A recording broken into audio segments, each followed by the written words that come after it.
What's up, guys? Welcome back to another episode of Showdown, and today we're going to be picking anime characters to beat the rest on the chart. Let me show you what I mean. So for this first chart, we actually have a Naruto chart here. We're given $1,100, and we have to pick a team that is able to beat everybody else on the chart. If we're looking at the highest priced character, that's going to be Obito. Now, we know if we're looking at the prices here, there's obviously some disrespectful things going on. You're seeing Sakura is free. This is so disrespectful that I don't even know what else to say other than fine, we'll take Sakura. But I'm assuming because Kakashi is only worth $150, which is so disrespectfully low, I'm assuming that we're only going off of the pictures that are shown to us. That means DMS Kakashi is not being used here, and maybe that would make the $150 more reasonable. I still believe that is dangerously low for Kakashi, but when we're looking at this chart, there's a couple characters that scare me. Obviously Nagato will be one of them. I do not want to deal with the Rinnegan people. This means you have access to Shinra Tensei, Planetary Devastation. He was hanging with a Nine-Tails Naruto at one point within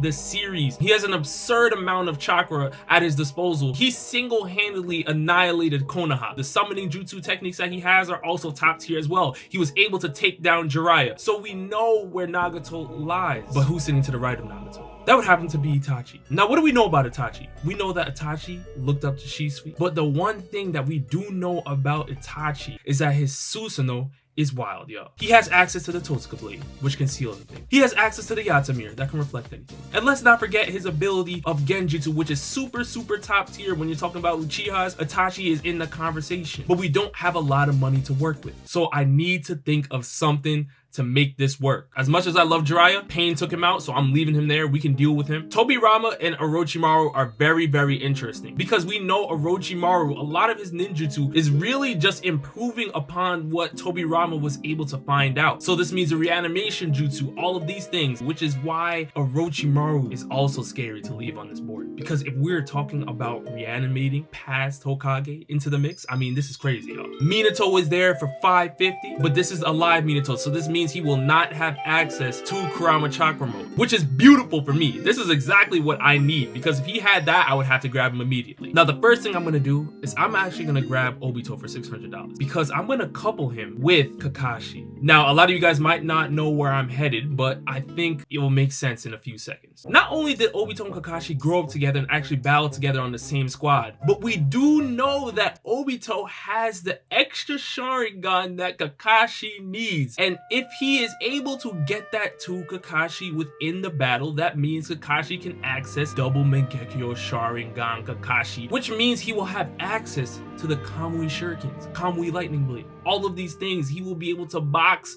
with some of the top tier people because he was boxing with Kaguya people. This is how powerful Kakashi is in this mode. And I am not saying that I'm only picking up Obito just to be an extra eye for Kakashi to use. I mean, we know that them in a duo would still be a nasty combo. In Taijutsu, in Ninjutsu, they are top tier shinobi. Now, the only thing about Obito in this mode is that we know that this is the Tobi version of Obito. So he did not have the Rinnegan yet. We know that he took the Rinnegan eyes from Nagato, and that's how Obito was able to use them.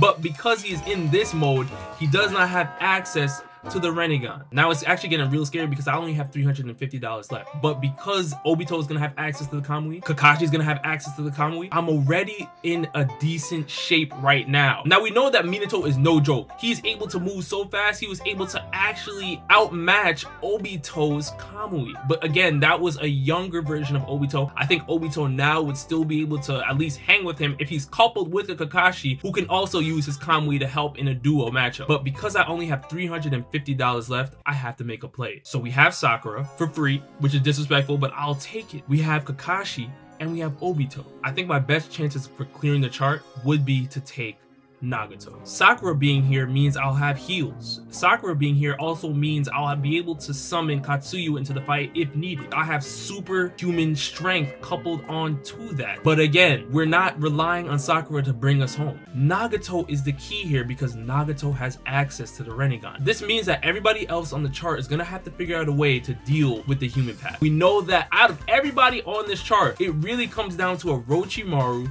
and Itachi. Orochimaru can reanimate great, and we know that Itachi has one of the greatest Susanos of all time. I would need to have some of them getting split up, and this is why I grabbed Obito and Kakashi in the first place. If I can get Obito and Kakashi to put some of these people within the Kamui dimension, we can at least soften the blow, have half my team dealing with fighters in the Kamui dimension, and then the other group dealing with them outside of the Kamui dimension. We would have to essentially split the groups up, and I believe that having access to the Kamui dimension would make this possible. So I do believe with my team, Obito, Kakashi, Sakura, and Nagato, and I have $50 left, but obviously I cannot spend it, I do think we would be alright if we're able to split these people up. Worst comes to worst, if Obito is taken down, at least Kakashi has access to another eye, and then he can go into double Mangekyo Sharingan, or vice versa with Obito getting access to his own Susanoo. Okay, so we have a Dragon Ball Super version of this. Pick 2 to protect you and the other 4 will try to kill you. So as you can see here, we have Super Saiyan Blue Vegeta, Golden Frieza, Goku Black, Hit, Super Saiyan Blue Goku, and Jiren. Now, we have to understand something. When you're talking about these characters right here, just get Golden Frieza out of here. He is not really hanging with anybody out here right now. We know that the Super Saiyan Blue modes of Goku and Vegeta were just too much for Golden Frieza. Golden Frieza looked okay in the Tournament of Power, but he's outmatched right now. Now, when it comes to Hit, he's not outmatched necessarily, but when you're talking about Jiren, yes, he's outmatched. Hit cannot see Jiren. When it comes to Goku Black, we know how incredible he was. He was boxing against Future Trunks and Super Saiyan 2, bodied him, bodied Vegeta, and bodied Goku. They had to power up. Goku Black, even if he's in Super Saiyan Rose, I'm not really worried about that too much. I'm worried about leaving Jiren on the board, but I'm also worried about leaving Vegeta or Goku on the board, and I can only pick 2 of the 3. Here's the problem. If I leave Jiren on the board, this means I'm leaving a character that is relative to the power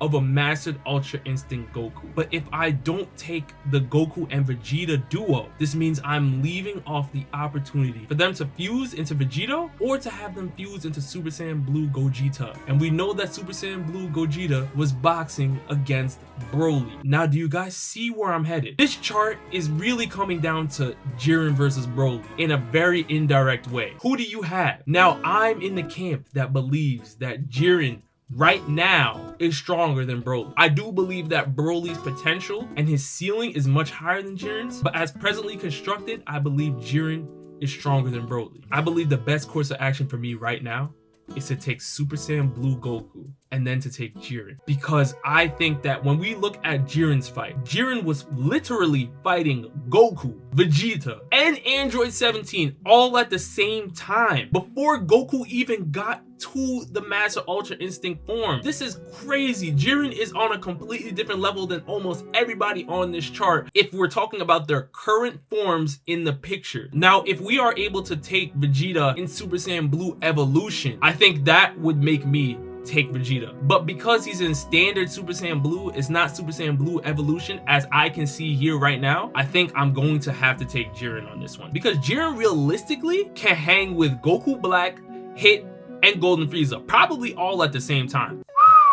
We got a One Piece version now. You know what time it is. 2 will protect you, the other 10 will try to take you out.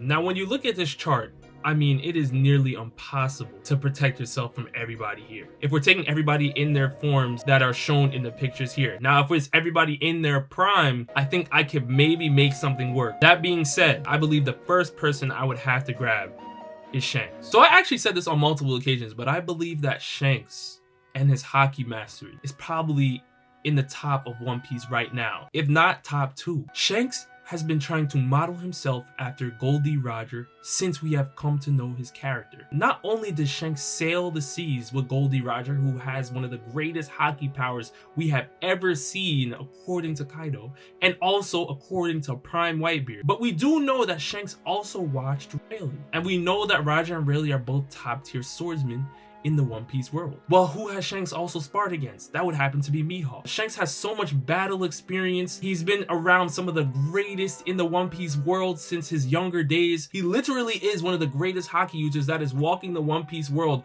right now, just because of the people that he has been named around. If you are able to clash weapons with Whitebeard and split the sky, I believe you are a prime candidate to be picked to fight off the rest of the chart here. Now, who is the next person I'm going to pick alongside Shanks? I'm not looking at Zephyr at all. He was beaten by a Luffy that is nowhere near where Luffy is now within the series. Blackbeard. I don't know what Blackbeard's haki is looking like. Devil Fruit wise, he's incredible. What's the haki looking like though? I need to see it, Blackbeard. So I'm going to leave Blackbeard off. Crocodile has no shot. He has no business being in this conversation. Neither does Doflamingo. Enel, we don't know if he got stronger, but again, he does not belong in this conversation. Neither does Ace. Ace got KO'd by the dude that is to the left of him. Now, do we pick up Akainu? I've been on the record saying that I believe that Whitebeard is more powerful than Akainu. Some people have disagreed with that. This chart is really coming down to Shanks, Dragon, Whitebeard, Mihawk, and Akainu. You can look towards Blackbeard, but I think that Blackbeard is lacking on the level of haki to contend with these characters. Dragon, we know he's super powerful, but we don't know how powerful he is.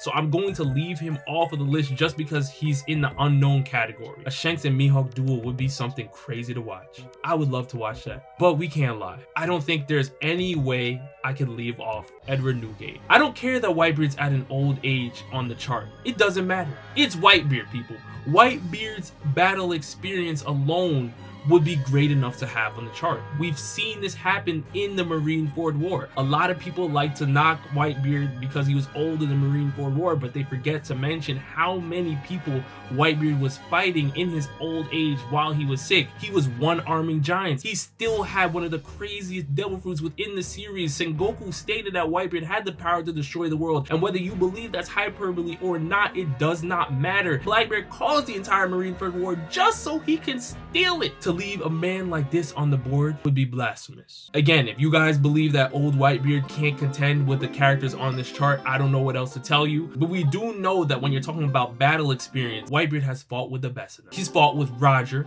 He's fought with Odin. If you believe that he wouldn't even know how to at least get around some of the characters on this chart in their current state, I think you're just disrespecting Whitebeard's knowledge of haki, his knowledge of devil fruits, his knowledge of the world, and his knowledge of how to move within battle. He was the general in the Marineford War, strategizing against Sengoku. Shanks and Whitebeard going up against everybody on this chart. What is happening? Well, I do believe that Conquerors haki-wise, we have two of the greatest. So this means advanced Conquerors, at least for Shanks. Old Whitebeard, we didn't get to see great haki feats, but we know his durability is insane, and we know that his control of his devil fruit is still wild. Now, you guys let me know down in the comment section below, which characters would you pick to fight off everybody else? And again, thank you guys so much for supporting the channel for this long. I have a whole bunch more content on the way, so just stay tuned.